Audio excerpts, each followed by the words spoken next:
everybody, it's me Andrew. Get out into nature and tune in for yourself. Resonate with the Earth's electromagnetic field via 432 Hz, the universal frequency. Balance out psychologically and emotionally, and further strengthen your brain and your heart's coherence as well. So today I wanted to go into transhumanism as well. I'm gonna pretty much just go into what transhumanism is, maybe various different systems, how they're integrating the transcendence of humanity, and maybe how we've already been through the same type of process in multiple different times and spaces, right? So let's get into this.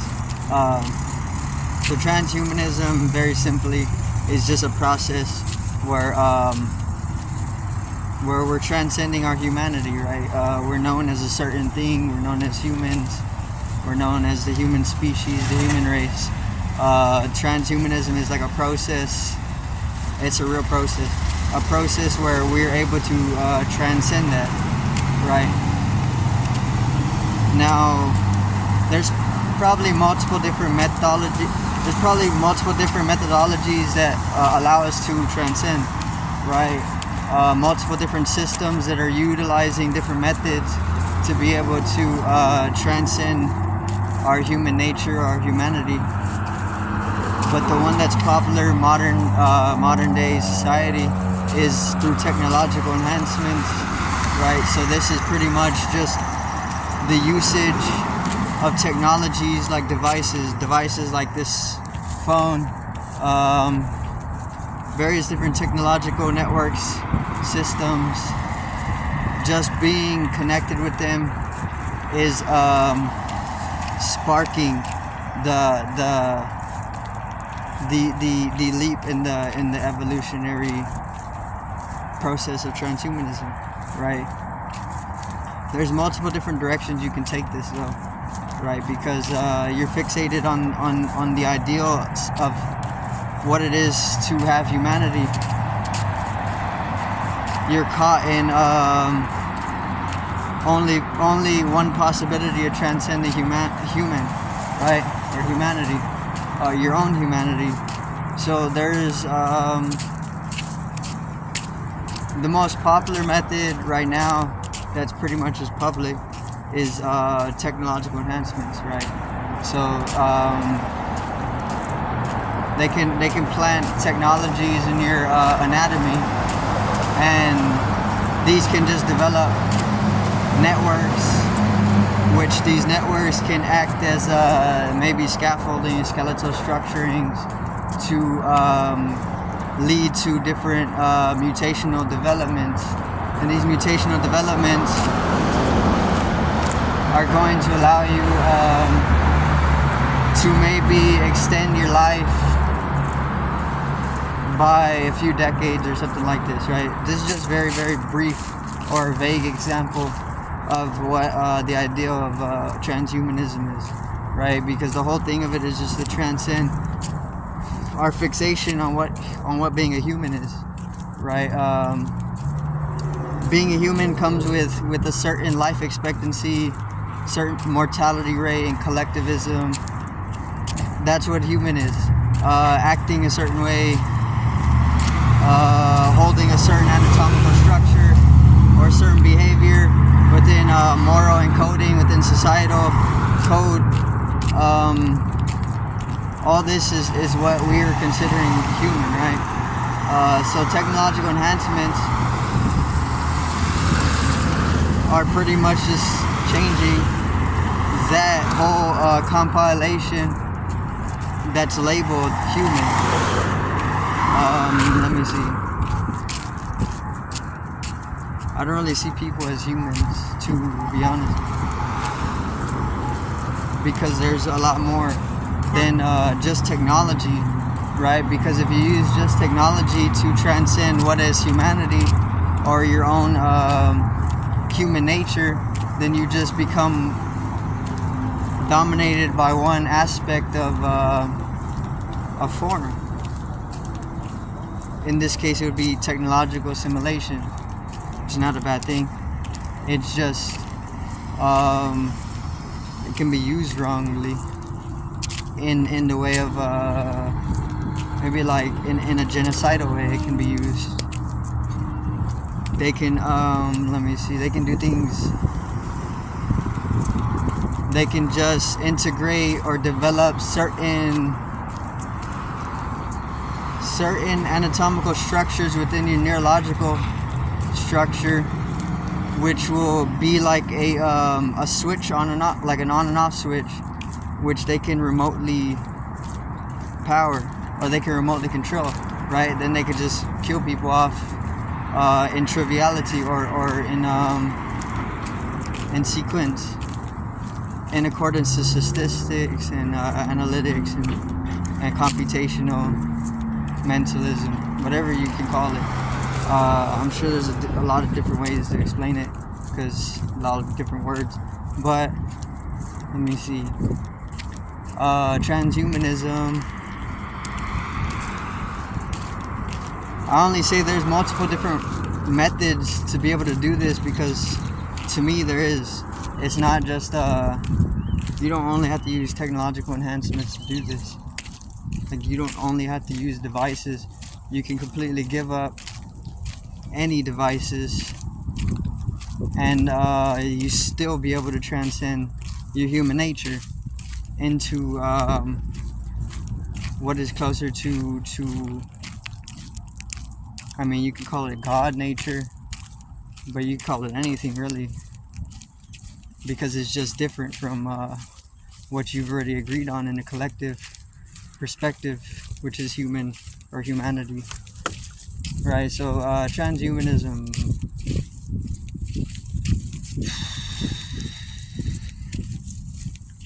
this is also part of the what is it, the fourth industrial revolution, or just the industrial revolutionization, right, where things are going to be digitalized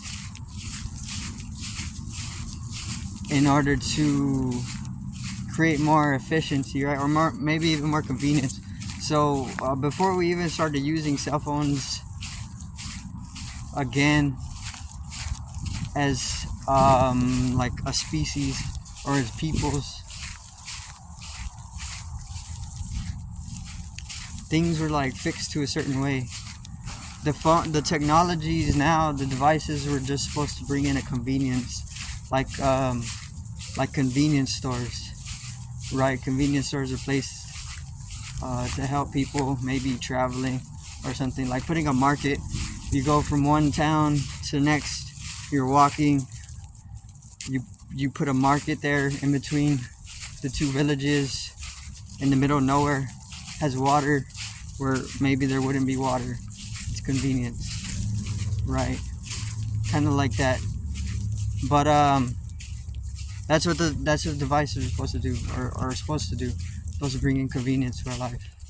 But then it's just overconsumption, overstimulation of information, and whole bunch of discrepancy that comes with it, indiscretion, meaning we don't actually know a lot of what is coming with utilizing or using the phone, especially if we were never actually taught to use it properly, right? These technologies can be anything, but we're just given it. We don't really know too much about this technology. It could be anything, right? So within its encoding and information encoding, it can hold a lot, which can lead to a paradigmal effect on the microcosmic level, which is pretty much getting into like mutations maybe, or programs, various different discrete conditions that you're programmed to agree to, things like this, right, which are subconscious in nature, or maybe even unconscious.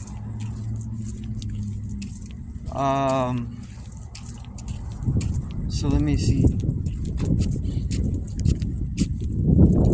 So there it's enhancements, right? There's technological enhancements.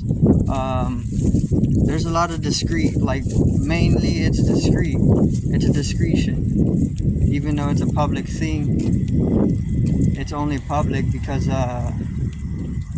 they want to start integrating in the acceptance of the assimilation itself, right? Because the more that the mass starts accepting their own technological assimilation, brainwashing by maybe like brain plants, implants, whatever it is, or just even the phone or the network, digital minds are entities.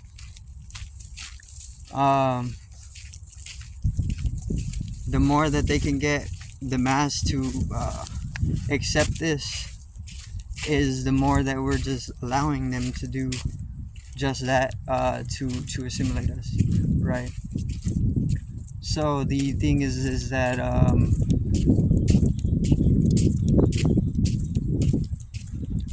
transcending humanity, it's evolutionary.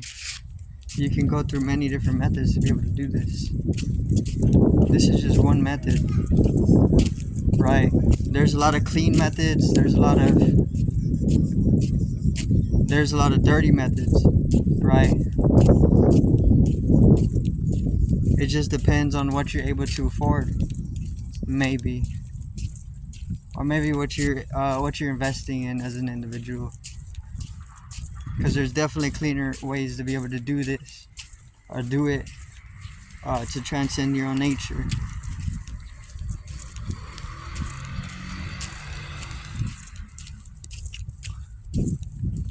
But transhumanism, once again, is just transcending humanity. So this is just naturally the process of evolution, or maybe a revolution as well, right?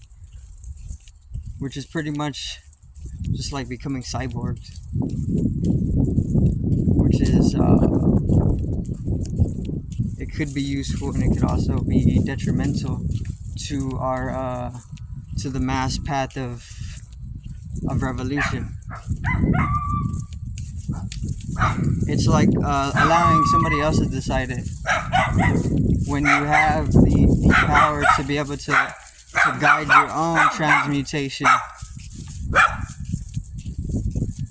But the thing is that you don't actually know how to do that, because your knowledge, or even your wisdom, your keys were taken from you.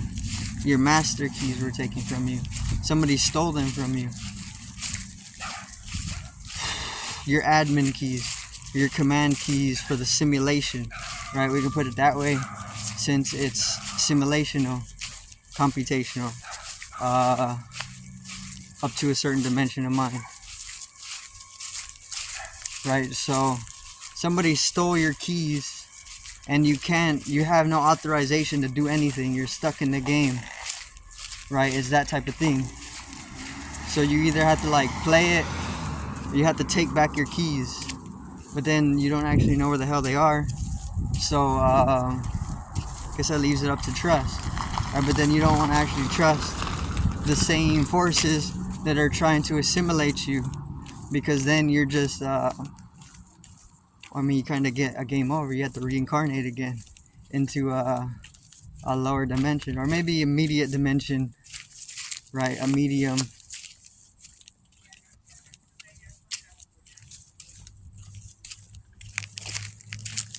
So the whole transcending of humanity, maybe for the mass, there's a specific way that they're gonna do.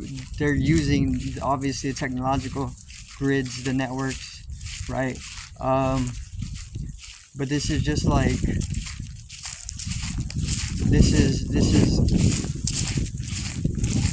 is a dirty method of doing so, and I'm completely right upon that, because there's a lot of discretion to it.